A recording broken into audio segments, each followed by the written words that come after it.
Good afternoon, good people. Welcome to another episode of What's Up Wednesdays. When we last left our hero, he was in imminent danger.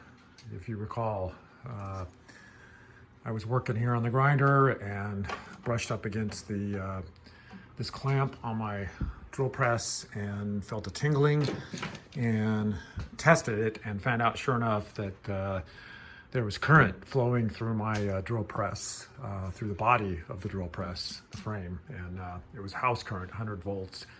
I don't think there's a lot of amps going through there. It would have given me more of a shock, but anyway, there's some leakage going on, and what I found out was, as I suspected,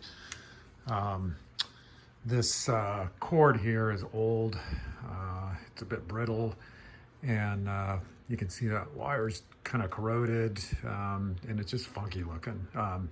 And I also discovered last week that this ground wire, I called it a neutral wire, but it's actually a ground wire right here. The neutral wire is one of these two. That had been nipped off the plug, that prong, presumably by Cliff in order to facilitate putting it into a two-prong plug, but don't know that for sure. Anyway, that is a safety mechanism. That is what should have taken the current away from the drill press and to the ground.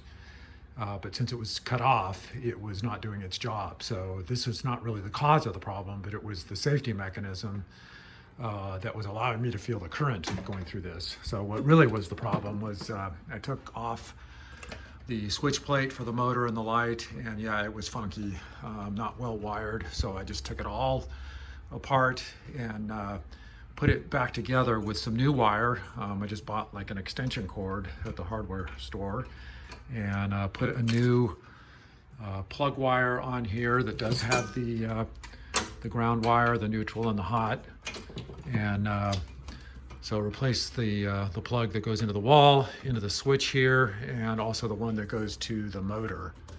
So it's all new. Replace these grommets. So I'm real pleased with it, and it is working. Let's see, there goes the light. I actually put a new light bulb in here, an LED one that won't throw off so much heat and makes it a little brighter. And then, yeah, but it works. So the hero is no longer in danger. By the way, this little thing right here is kind of cool. I replaced my chuck with a keyless chuck. It does not require any tools to remove the bit from the chuck, and it's handy when you're changing drill bits out frequently. You just reach up with two hands. I don't think I can do it with one hand. No, wait, hold on a second here. Let me loosen it.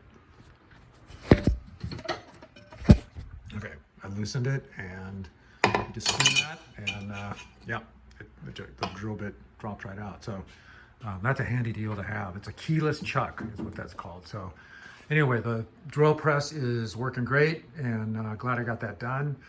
I feel safe using it now. Now I got to work on the grinder. Remember, it's yeah, here we go. This is the plug wire, or the power cord wire from the grinder, and you can see that shiny little bit there is conductor that's exposed. And I confess I was careless. I must have let it rub up against the grinding wheel and grind right through that, but that could also shock you. So anyway, more work to do to make the shop safe. Have a good day. Thanks.